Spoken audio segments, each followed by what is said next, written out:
All right, grab a Bible. Grab a Bible. I will too. There's one passage I want to use to begin taking a look at today. We'll finish it today, I believe.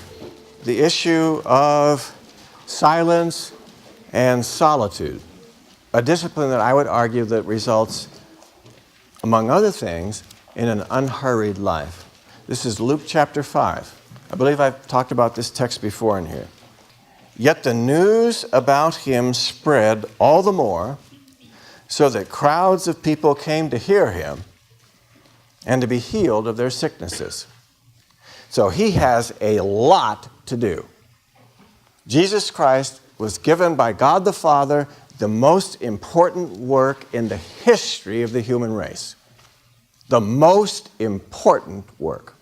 And here he's doing works of healing, exorcism, and so on that are manifesting the breaking in of the age to come into the midst of this present evil age, right? And we get this unexpected overlap between the ages. It's the most important work by someone who is not infected with the disease that we have. He is not infected with sin. Now look at the next verse. But Jesus often withdrew to lonely places and prayed. Often is the adverb. He often withdrew to lonely places and prayed.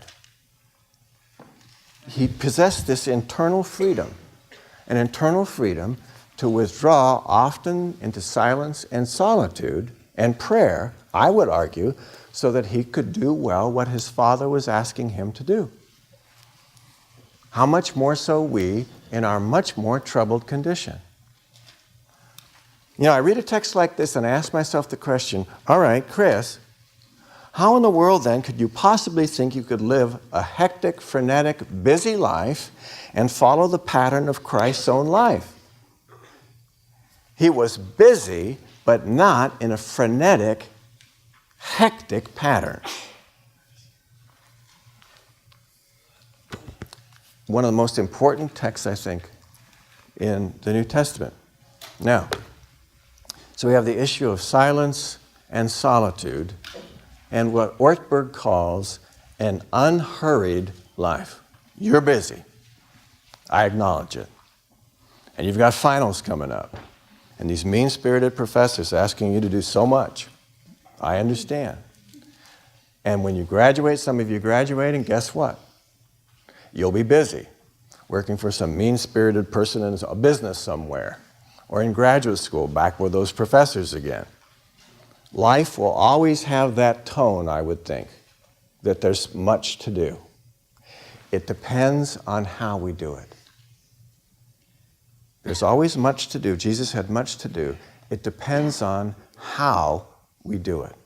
Now, Ortberg's chapter this is one of the best chapters in his book. It's his chapter on what he calls an unhurried life. So I would really like you to memorize word for word the entire chapter. It is good, though. So there's a word I would like, or a phrase I would like you to know. I think I've used it already today. Hurry sickness. Hurry sickness. And Ortberg describes hurry sickness on page 78. Actually quoting from a man by the name of Meyer Friedman. Meyer Friedman defines hurry sickness as, above all, a continuing struggle, an unremitting attempt to accomplish or achieve more and more things, or participate in more and more events in less and less time. Now on page 79, it's really good. Quote, following Jesus cannot be done at a sprint. Following Jesus cannot be done at a sprint. Lord, that's a good one. Can you teach me something else? And he says, no. Frankly, this is going to take about 20 years. 20 years! No. I had a mentor who taught me this. Spiritual growth is the slowest of all human movements. I've never forgot that. It was tremendously freeing. Spiritual growth is the slowest of all human movements. I should be by this by now. Speed it up, Lord. For crying out loud, there's a lot we got to do. And he's saying, oh, please stop. Stop. This is going to take a while. And it's going to take a while for you to get to know me. And if you're going to get to know me, you're going to have to withdraw and spend time with me. The slowest of all human movements. So Ortberg writes this. If we want to follow someone, we can't go faster than the one who's leading.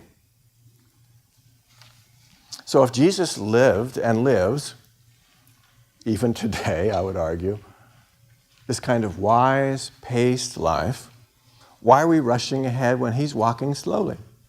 Perhaps there's things that we'll see if we slow down. Perhaps there's things that we'll hear if we slow down. All right, now, what are some signs of this kind of hurry sickness? What are some of the signs of a disordered, hurried heart? Number one, constantly speeding up daily activities. A sign of this, the way we drive. You ever find yourself on the freeway kind of gauging where you are in relationship to everybody else?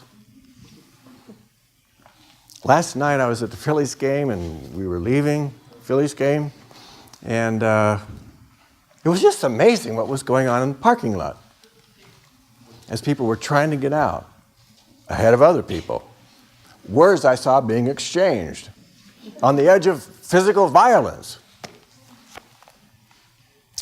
At a stoplight, if there are 2 lanes and each contains 1 car, we find ourselves guessing, based on the year, make, and model of each car, which one will pull away the fastest. How about the grocery store?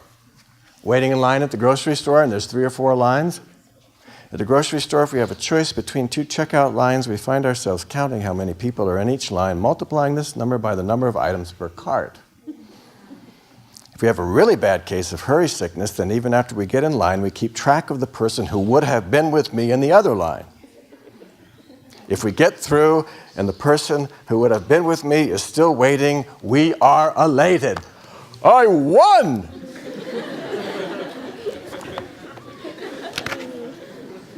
Yeah, I'm embarrassed to say it. You know, I went to Ethiopia last week and I get back to LA, or not to LA International, to Philly.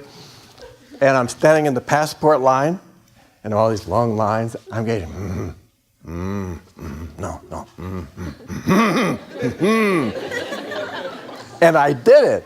And I spotted a couple. I still see their faces, to my shame. I saw their faces. And I felt this fallen sense of satisfaction as they were staying where they were, and my immigration officer was so efficient, and I'm just,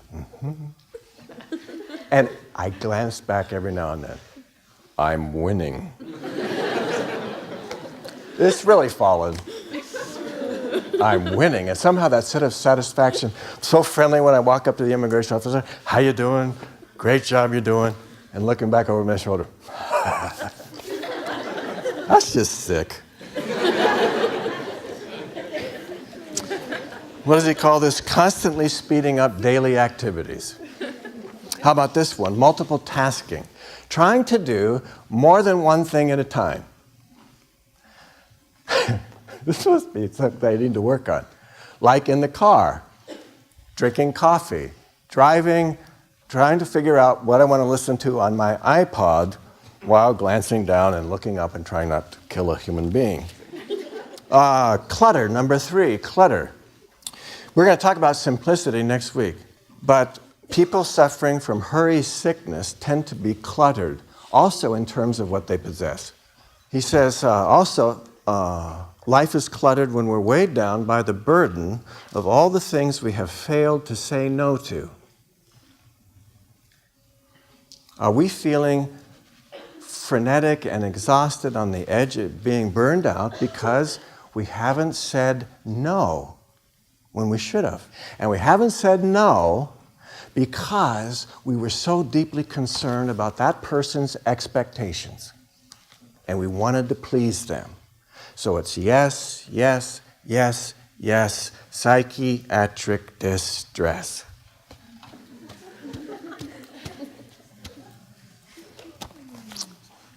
saying no. Have to move on to the next one. An inability to love. Now think of this connection. So Christ calls us to love, right? He calls our nature to be transformed by the Spirit so that love is the result. Loving people are always, I would argue, see if this works. Loving people are always patient. Patient and kind and gentle. They are long-suffering. They have learned to persevere. And Paul writes in Romans chapter 5, and perseverance brings hope and is a manifestation of what he calls proven character. Now think about that for a minute. Because Ortberg's point is this: hurry sickness always manifests itself in an inability to love. Hurried people have a really tough time loving.